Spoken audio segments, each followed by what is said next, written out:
What's up, my dude? Chapter 6. The day went by excruciatingly slow. Burden was having a busy day, but the acrid stench of burning hooves was beginning to become unbearable. Every few minutes, a soft pile of horse manure tumbled to the ground behind him, adding to the existing odor. There had only been one sale that day, a small dagger sold to a merchant who had decided to cut his haggling short to get away from the smell, producing a small windfall of 12 silver shillings.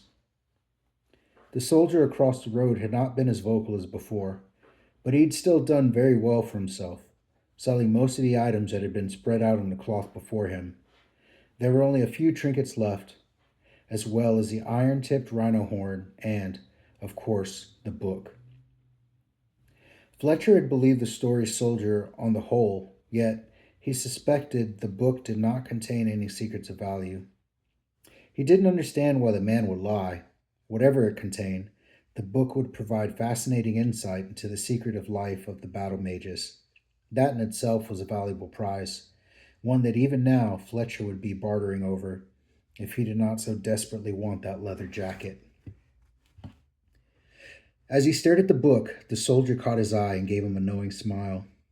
Seeing there were no likely customers in the vicinity, he sauntered across the road and fingered one of the better swords on Fletcher's stall. "How much?" he asked, lifting it from its seat and twirling it in a practiced manner. It thrummed the air like a swooping dragonfly, the man's dexterity and speed remarkable given his graying hair and wrinkled face. It's 30 shillings, but the scabbard that comes with it is another 7, Fletcher replied, ignoring the glitter of the spinning blade and eyeing the soldier's other hand. He knew every trick in the book, and the soldier's behavior reminded him of a classic. Misdirect the eye by making a show of an expensive piece, then slip a smaller item like a dagger into the deep pocket while the vendor was distracted. The soldier rapped his knuckles on the table to get Fletcher's attention back to the item at hand. "I'll take it. It has a nice balance and a good slicing edge.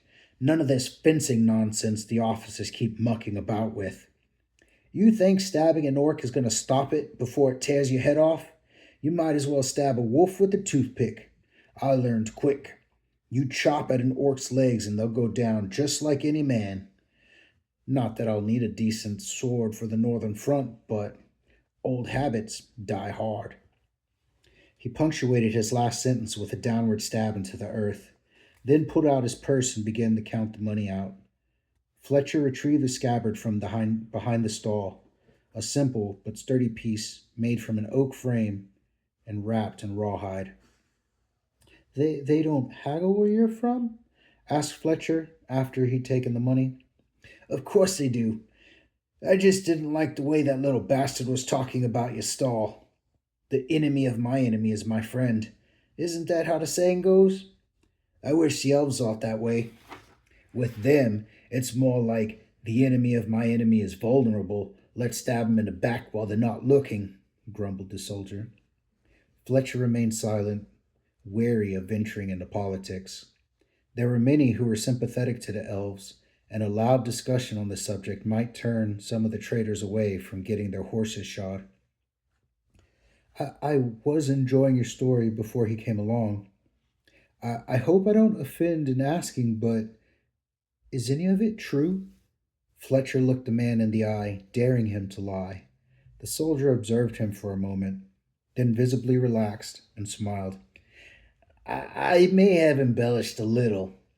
I've read the book in parts, but my reading ain't so good. So I flipped through it. From what I can tell, he was studying the orcs, trying to learn from them. There's orc symbols all over the place, and mostly half-translated ramblings about their clans and ancestors.